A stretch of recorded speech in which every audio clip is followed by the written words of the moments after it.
buffalolongevity.com. I'm going to make a recipe today. It's Primal cereal. I don't eat this every day, but if you were crazy about it, you could, if you're really enjoying it. It's high in nuts and seeds, so it's not something you want to eat large quantities of all the time because of excess omega-6 fatty acids, but it's a good way to have a high-calorie meal that it's similar to something you might have eaten as a kid, or perhaps that you were eating before you started to live a lifestyle more like this. It's also raw, so it would fit into a raw food program.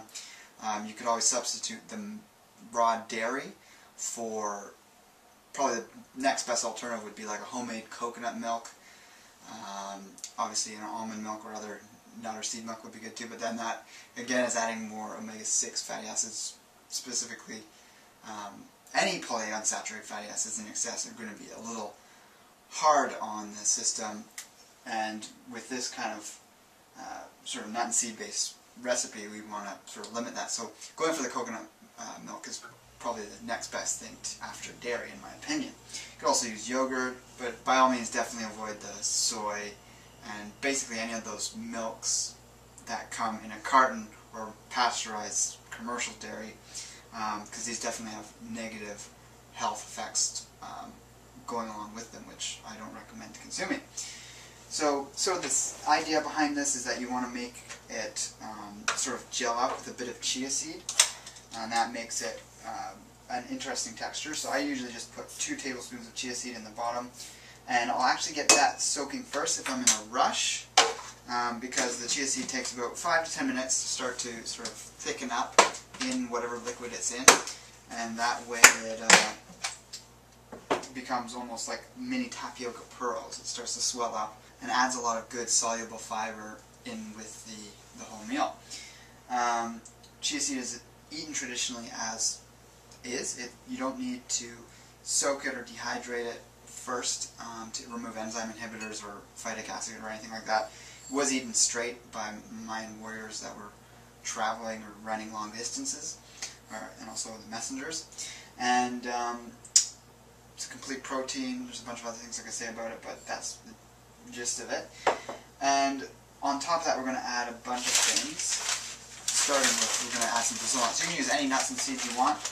However, I highly recommend, if you don't have a dehydrator, to at least pre-soak the nuts and seeds you're going to be using.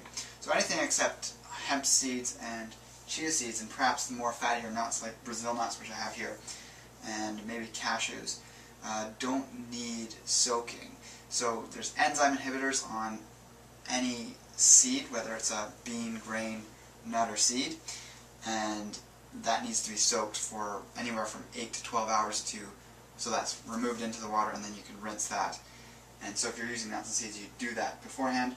If you have a dehydrator, you can soak the nuts and seeds first, large quantities of them, keep them in containers like I have here, and then you dehydrate them. Actually, you don't need to soak jungle peanuts either if you're using jungle peanuts. And I don't recommend using commercial peanuts sort of grown on farms, because they, even in the organic peanut industry, they're contaminated with aflatoxin, which is very toxic to the liver. But yeah, once you've soaked these walnuts, for instance, you spread them on the sheets, dehydrate them, and they're just like when you just got them. They're dry. They can be stored at room temperature for long periods of time, but even longer periods of time in a fridge. You can store them probably for years in the freezer. So once they've been dehydrated, they're good to go. You can save that and use them as is without having to think 12 hours in advance of a meal that you want to use them and have to go through the soaking process. So you've got the chia seeds. If you were in a rush, you'd start that soaking with a little bit of whatever you're using, whatever type of milk. Then we're going to add in, I've got the Brazil nuts here. I like to just break them up a little bit. If you don't have a mortar and pestle, you can just use smaller varieties of nuts and seeds. I've got some almonds I'll be using too, and that's sort of my preference as to the largest size I want in this cereal. And I'm not going to be too specific with ratios here, because it's definitely a matter of preference. And it also goes without saying that if you want to make a very large batch of this in advance, so that you just literally take a scoop and scoop it in to a bowl, You can do that. I'd always keep the chia seeds and perhaps the dried fruit separate and add that in, or even fresh fruit, because obviously there's different sizes of nuts and seeds. The smaller ones will sink to the bottom and you're just getting large amounts of one type as opposed to a mixture of them. Then I'm going to throw in some coconut shreds. So that literally was only about 5 or 6 Brazil nuts. They're large enough, so I don't use too many of them. Just a small handful of coconut shreds. And that was actually the large sort of flaky shreds. You could use either or. I like that size of them. We're going to throw in the rest of these jungle peanuts. We're going to break up a few walnuts in the mortar and pestle as well. And that again is just 6 or 7 large nuts. You also don't have to go for as much variety as I'm doing. You could always just go for 4 or 5 simple things. And it's just a matter of preference and just playing around with the different things you have available and get creative and add them in. Some other possible things to add would be cacao nibs. I'm going to use actually carob chips, unsweetened carob chips, which are naturally sweet anyways, but you could also use cacao nibs, you could use goji berries, you could use any type of dry fruit, any type of fresh fruit cut up. I'm actually going to use 1 tablespoon of bee pollen in here. I like the dehydrated bee pollen just because it stores better. If you have the fresh, obviously it needs to be kept in the freezer. And this stuff, when it gets wet, it sort of falls apart and breaks apart. So as it's soaking, you're going to get the bee pollen that has a nice sweet flavor to it as well, mixing into the liquid. Next, we're going to add a few almonds, and I like them whole. I don't try to break them up. Just another small handful. And those have been pre-soaked again. One thing I really like, and this adds a bit of starch if you're doing starches, is sprouted and then dehydrated buckwheat. So the buckwheat groat, which looks and has the nutrient content similar to a grain, is actually botanically a fruit, so it doesn't have as much of a hindrance on the digestion as personally I find sprouted grains do, like wheat or barley. And it's really high in lecithin, it's complete protein as well, and it's a great source of rutin, which is great for strengthening veins and is often used in prevention or treatment. Foods that are high in rutin is preventative to spider veins. So it is a starchy food, and could be akin to being in one's diet if one is using some of those like root vegetables, but still trying to avoid the grains just because of the anti-nutrients that are in there. But when it's sprouted, and I'm going to post a video link here if you want to find out how to sprout grains or any type of jar sprouting, you basically just put a few of them in the jar, soak them overnight, rinse it, and then you rinse it twice a day for 2 more days. The video goes into all the details about that, but then once you have the little tail sprouted on them, put them in the dehydrator again and you dehydrate them, and they're storable. And it's very nice because they have a crunch, they're very almost hollow-like, and it adds that sort of element that's kind of like a cereal that you would buy in a store in a box. Next we're going to cut up some figs, some dried black mission figs, and we're just going to cut them into little quarters. Cut the little sort of tail off them. I'll actually cut them into 8ths just so that they're nice small size.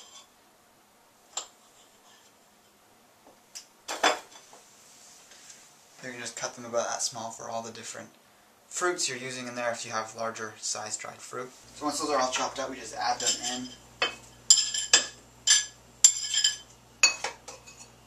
And the next thing I'm going to throw in here is some carob chips. Really, you could add anything you want that has sweet. You could use actual chocolate chips, maybe if there's unsweetened. I like cacao nibs as well. And I'm also going to add some frozen blueberries. These are wild blueberries. Personally, I don't like to go too overboard on the fruit, and obviously certain types of fruit have more of an effect in terms of fermenting if you're going to be eating these with nuts and seeds. I've done this before with like a peach or apple or whatever it is you're adding. I find that that kind of fruit will ferment when it's in combination with the nuts and seeds. But for some reason for me, figs and blueberries don't do that, so you just have to experiment with that. And you don't want to be getting gas just from what you eat. It's uncomfortable, doesn't digest right, and not the ideal thing for health. So that's all the ingredients. We're going to add the milk, just mix it up, and then we're going to have to let it sit for a bit. 5 minutes is sort of the minimum. If you had added the milk or whatever it is you're using at the start and mix the chia seeds up just so that they were beginning to swell up in that, then it would be ready obviously quicker. So just mix it up, and we'll be back with the finished product in a second, but I just wanted to tell you about a few things. If you are enjoying my videos, if you're a long-time subscriber to my videos, or you've just happened to see this one video here, you can support me through any of the links below, whether you want to support me through an affiliate link, donate to me directly on my website, or set up a phone consultation with me. You can find all those links below. Personally, I really love grass-fed animal foods. You can get those at Hearst Ranch, which is the first link that says pasture-raised meat. And yeah, there's beef, Atlantic salmon that can get delivered right to your door. They always have specials on, whether it's free shipping with orders over a certain amount, plus they throw in some freebies, usually ground beef. Then there's also through Thrival, great androgenic animal food-based products, also some herbal products. And yeah, you can also get, there's a link there if you want to get chia seeds, order those. You can order cacao nibs if you're using those, some bee pollen, anything else you see down there that you can order through those links. Help support me. So here we are. As you can see, the chia seeds have kind of gelled up a bit. They're coating some of the nuts and other things. And yeah, it's turned out to be a great bowl of Primal cereal.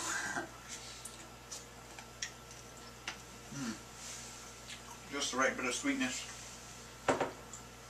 For my liking, you could always add stevia, or if you're doing more sweeteners, you can do honey or maple syrup if you need it sweeter. If you don't know the health benefits of raw, unpasteurized dairy from grass-fed Jersey or Guernsey or other non-hybridized cows, I'm going to post a link here to check out a video I've done. It's a very long lecture, but it covers everything you need to know on the health benefits of raw dairy. You might have some preconceived ideas about dairy, thinking it's all bad, but you can check that out if you want to learn more. And with that, try this recipe out. It's delicious. Make it as often as you need to.